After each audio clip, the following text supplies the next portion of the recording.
మహాగణపతిం మనసా స్మరామి మహాగణపతిం మనసా స్మరామి. TR creations family అందరికీ నా హృదయపూర్వక ధన్యవాదాలు. ఏప్రిల్ మాసానికి సంబంధించి మాస ఫలితాలు ఏ విధంగా ఉండబోతున్నాయి ఏంటనేది మనం ఇప్పుడు చూద్దాం. సో ఈ రాశి వారికి మనకి ఏప్రిల్ మాసంలో ముఖ్యంగా మేజర్ ఈవెంట్స్ విషయానికి వస్తే 6వ తారీఖు శని త్రయోదశి ఉంది, 7వ తారీఖు మాస శివరాత్రి ఉంది, అలాగే 9వ తారీఖున మన తెలుగు సంవత్సరాది ఉగాది, ఇక 17వ తారీఖు శ్రీరాముల వారి శ్రీరామనవమి.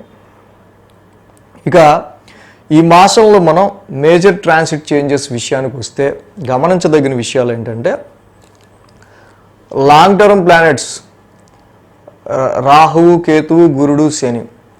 యాజ్ యూజువల్గా మేష రాశిలో గురువు, మీన రాశిలో రాహువు, కన్యా రాశిలో కేతువు, కుంభరాశి స్వక్షేత్రంలో శని భగవానుడు సంచారంలో ఉన్నారు.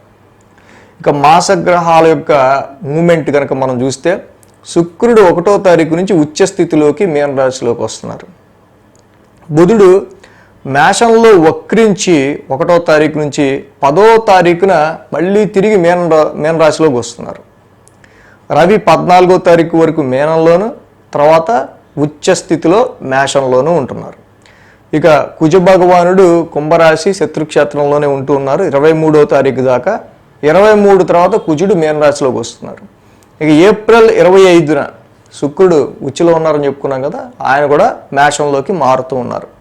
సో మొత్తంగా లాట్ ఆఫ్ మూమెంట్స్ అనేది ఇక్కడ మనం చూస్తే మాసగ్రహాలు శుక్ర, కుజ, రవి, బుధుల్లో కూడా చలనం ఉంది ఈ యొక్క మాసం మొత్తంలో. సో కాబట్టి ఈ లాంగ్ టర్మ్ ప్లానెట్స్, మాసగ్రహాలు, వీటి ఆధారంగా ఈ యొక్క ఏప్రిల్ మాసానికి సంబంధించి ఫలితాలు ఏ విధంగా ఉండబోతున్నాయి అనేది మనం ఇప్పుడు తెలుసుకుందాం. మీన రాశి వారికి సంబంధించి చూద్దాం. మీన రాశి వారికి ఏప్రిల్ మాసానికి సంబంధించి చూస్తే ఈ రాశికి రాశ్యాధిపతిని గురు భగవానుడు చక్కగా యాజ్ ఇట్ ఈస్గా ద్వితీయ స్థాన సంచారంలో ఉంటున్నారు. సో ఆర్థికపరమైన విషయాల్లో వీరికి ఎటువంటి ఇబ్బందులు రాకుండా ఫైనాన్షియల్ పరంగా అలాగే ఫ్యామిలీ పరంగా కూడా చక్కగా ఆచితూచి డెసిషన్స్ తీసుకుంటూ మిత్రక్షేత్రంలో ఉన్న గురువు గారి వల్ల ఒకవేళ ఏలినాటి శని నడుస్తున్నప్పటికీ శని యొక్క సంచారం 1000 స్థానంలో అక్కడ ఊపు అందుకున్నప్పటికీ కూడా గురుడి ద్వితీయ స్థాన సంచారం వల్ల మీకు అంత ఎఫెక్ట్ ప్రజెంట్ ఏలినాటి ఎఫెక్ట్ కొంచెం తక్కువ తెలిసే ఆస్కారాలు ఉంటాయి. ఈ రాశికి ఇంకా మేజర్గా మనం చెప్పుకోదగింది పాజిటివ్ ఏంటంటే శుక్రుడు ఉచ్చస్థితి రాశిలోకి ఏప్రిల్ 1 నుంచి శుక్రుడు చక్కగా మంచి ఉచ్చస్థితిలోకి వచ్చేస్తున్నారు. ఇక్కడ మెయిన్ ఏంటంటే రవి యొక్క సంచారం రాశిలోను ద్వితీయంలోనూ ఉంటుంది ఈ నెలంతా. ఫస్ట్ హౌస్లోను సెకండ్ హౌస్లోను రవి వల్ల పెద్ద ఉపయోగం ఏమి ఉండదు. జాబ్ కొంచెం స్టాగ్రెంట్ అయిపోయినట్టు ఉంటుంది. ప్రొఫెషన్లో ఏదో కొత్తగా మనం ఇప్పుడే స్టార్ట్ చేసినట్టు అనిపిస్తూ ఉంటుంది. మన ఎక్స్పీరియన్స్ మళ్ళీ ఈ సంవత్సరానికి సంబంధించి ఇప్పటి నుంచి మొదలు పెట్టాలన్నట్టు అనిపిస్తూ ఉంటుంది. సో ఇలాంటి పరిస్థితులు ఉంటాయి. కొంత మానసికంగా కూడా వీళ్ళకి ఏంటంటే రాశిలో రవి యొక్క సంచారం ఉండటం వల్ల చాలా వరకు కూడా సమ్ హెడేక్స్, సమ్ వీటికి సంబంధించి రవి యొక్క సంచారం వల్ల ఏవైతే వీళ్ళకి కొంత కాన్ఫిడెన్స్ లెవెల్స్లోనూ అలాగే కొంత మెంటల్లీ డిస్టర్బ్డ్గా గాను ఉన్న పరిస్థితుల నుంచి సంవాట్ రిలాక్స్ అవ్వడానికి శుక్రుడు వీళ్ళకి మంచి ప్లెజెంట్నెస్ని తీసుకొస్తున్నారు. సో డెఫినెట్గా ఏప్రిల్ 1 నుంచి సమ్ చేంజింగ్ ఆఫ్ మీ మూడ్లో చేంజ్ ఉంటుంది, కాన్ఫిడెన్స్ లెవెల్స్లో చేంజ్ ఉంటుంది, మీ అపీరెన్స్లో చేంజ్ ఉంటుంది. సో సమ్ ప్లెజెంట్నెస్ని శుక్రుడు మాత్రం తీసుకొస్తున్నారు. రవి 15 రోజులు కూడా రవి శుక్రులు కలిసి ఉంటారు. సో కాబట్టి మిక్స్డ్ రిజల్ట్స్ ఉంటాయి. బట్ అంతా ఏమీ లేదు అన్నట్టు మొత్తం బ్రెయిన్ అంతా కూడా రవి రాహువులు ఆక్యుపై చేసేసి రాశిలో చాలా వరకు కూడా సమ్ కాన్ఫిడెన్స్ లెవెల్స్కి సంబంధించిన విషయాల్లోనూ వీటికి సంబంధించి ఏవైతే వీళ్ళ వల్ల పాజిటివ్ రిజల్ట్స్ పోతున్నాయో శుక్రుడి వల్ల మళ్ళీ మీరు తిరిగి పొందే ఆస్కారాలు ఉన్నాయి. సో మొదటి 10 రోజులు కూడా బుధుడి యొక్క వక్రం జరుగుతుంది రాశి వాళ్ళకి సంబంధించి ద్వితీయ స్థానంలోనే. సో ఇక్కడ డబ్బులు వచ్చి వెళ్ళిపోతూ ఉంటాయి మొదటి 10 రోజులు. సో కొన్ని కారణాల రీత్యా డబ్బులు అనేవి ఖర్చు చేయాల్సి వచ్చే ఆస్కారాలు ఉంటాయి. సో మీ బుద్ధి బలంతో డబ్బులు సంపాదించినా మళ్ళీ ఎలా వచ్చినా అలా ఖర్చు పెట్టే ఆస్కారాలు ఉంటాయి. సమ్ మిస్కమ్యూనికేషన్స్ అనేవి ఫ్యామిలీ మెంబర్స్లో ఉండే ఆస్కారాలు కనిపిస్తూ ఉన్నాయి. సో మిస్కమ్యూనికేషన్స్ విషయంలో కొంచెం వల్ల ఇక్కడ మెయిన్ ఏంటంటే ఫైనాన్షియల్ హౌస్లో బుధుడి యొక్క వక్రం జరుగుతుంది కాబట్టి ట్రాన్సాక్షన్స్ విషయంలోను, ఫైనాన్షియల్ ట్రాన్సాక్షన్ విషయంలోను, ఆర్థిక పరంగా ఇచ్చే మాట విషయంలోను, వీటి విషయంలో కమ్యూనికేషన్ అనేది కొంచెం కేర్ తీసుకోవాల్సిన అవసరం మనకు కనిపిస్తుంది. అదేవిధంగా ఈ రాశికి మెయిన్గా కుజ శనులు ఇద్దరు 1000 స్థానంలో ఉన్నారు. సో ఈ కుజ శనులు ఇద్దరు 1000 స్థానం సంచారంలో ఉండటం వల్ల రాత్రిళ్ళు మంట ఉండే ఆస్కారాలు ఉంటాయి.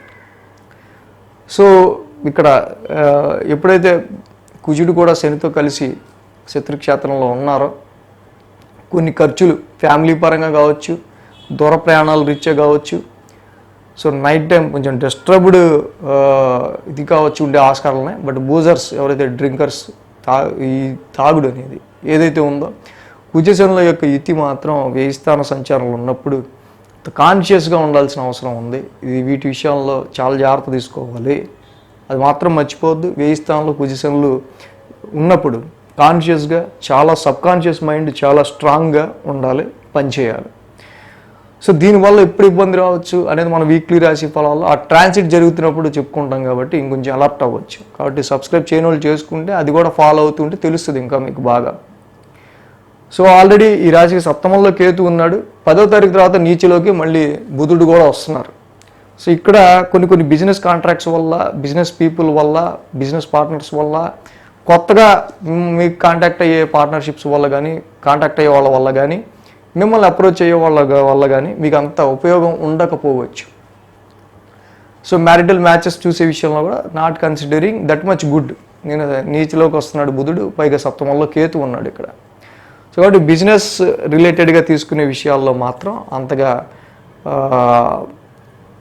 20వ తారీఖు నుంచి ఈ మాసాంతం ఏదైతే ఉందో బుధుడి నీచ అంత పెద్ద పర్ఫెక్ట్ రిజల్ట్స్ ఏమి ఇవ్వదు. కాబట్టి వ్యాపార పరంగా కొత్తగా ఏమి ఇంప్లిమెంటేషన్ చేయకుండా ఉండటమే మంచిది.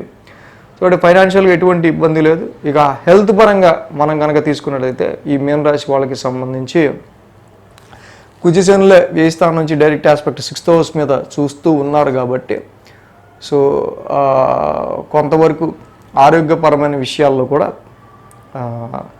వీళ్ళకి కొంత కేర్ అనేది అవసరంగా మనకి కనిపిస్తూ ఉంది. రవి యొక్క సంచారం 15వ తారీఖు నుంచి ఎప్పుడైతే ద్వితీయంలోకి వస్తాడో రవి కొంత అక్కడ ఫైనాన్షియల్ డ్రైనేజ్ అనేది కనిపిస్తుంది.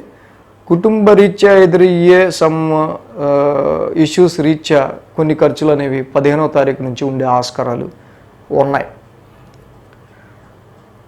సో ఇంకా వీక్లీ రాశి ఫలాలు కొంచెం ఎలాబొరేటెడ్గా ఇంకా ఎప్పుడెప్పుడు ఎలాంటి ఏ ట్రాన్సిట్లో ఎలాగ ఫలితాలు ఉండబోతుంది అనేది మనం ముందుగా తెలుసుకుంటాం కాబట్టి దానికి ఎలాంటి పరిహారాలు చేసుకోవచ్చో తెలుస్తుంది మనకి. సో జాబ్ రిలేటెడ్గా ఈ రాశి వాళ్ళకి మనం చూసినప్పుడు ప్రజెంట్ వ్యాపారానికి సంబంధించిన విషయాల్లో అయితే పెద్ద అంత